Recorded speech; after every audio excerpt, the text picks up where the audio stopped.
کہ شادی نہیں ہو رہی جی، بندش ہو گئی ہے، جو رشتہ آتا ہے وہ رشتہ ہو نہیں پاتا، بات چیت بالکل قریب تک پہنچتی ہے، ختم ہو جاتی ہے۔ اس کے لیے ذاتی طور پہ مشاہدہ بھی موجود ہے، ذاتی تجربہ بھی موجود ہے۔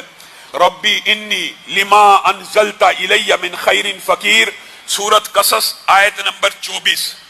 اگر کسی بچی کا رشتہ نہیں ہو رہا، کوئی باپ پریشان ہے، کوئی ماں پریشان ہے، اس آیت کو بطور وظیفہ 313 مرتبہ ہر نماز کے بعد پڑھے، 40 دن اللہ کے فضل و کرم سے رشتوں کی ایسی بارش ہوگی، اور جہاں پہ آپ چاہیں گے، جو رشتہ آپ نے اپنے گمان میں سب سے بہتر جانا ہوگا، اللہ کے فضل و کرم سے وہاں پہ رشتہ ہو جائے گا۔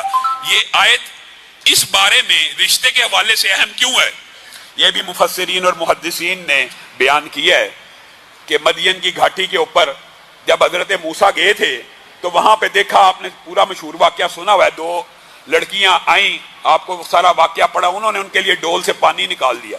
وہاں پہ حضرت موسیٰ نے یہ دعا کی تھی، ربی انی لما انزلت الی من خیر فقیر۔ اور میرے بھائیو یہ بھی سمجھا کرو، انبیاء بھی کس سے دعا کرتے ہیں؟ اللہ سے۔ اور کیا لفظ بول رہے ہیں؟ ربی انی لما انزلت الی من خیر فقیر۔ نبی بھی اللہ کے در کے فقیر ہیں اور کہہ رہے ہیں اللہ کو، اللہ ہم تیری خیرات کے فقیر ہیں، ہمارے اوپر خیر و برکتوں کا نزول فرما۔ بھوک لگی ہوئی تھی حضرت موسیٰ کو شدت سے، اس وقت کئی عرصے سے کھانا نہیں تھا کھایا۔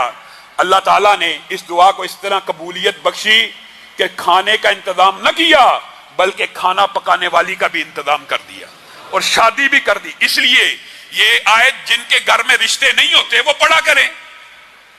آپ جب بھی آپ کو کوئی ایسا مسئلہ پیش آ جاتا ہے، جی بندش ہو گئی جی، اور پھر اللہ معاف کرے کسی کیا کہا جائے بہروپیے کے ہتھے آپ چڑھ جاتے ہیں، وہ آپ کا مال بھی لوٹتا ہے، آپ کو دھوکہ بھی دے دے، جی فلاں تیری پھپھو نے، تیرے تائے نے، یہ بدبخت جھوٹ بولتے ہیں، یہ جھوٹے ہوتے ہیں، خاندانوں میں لڑائیاں اور فتنہ اور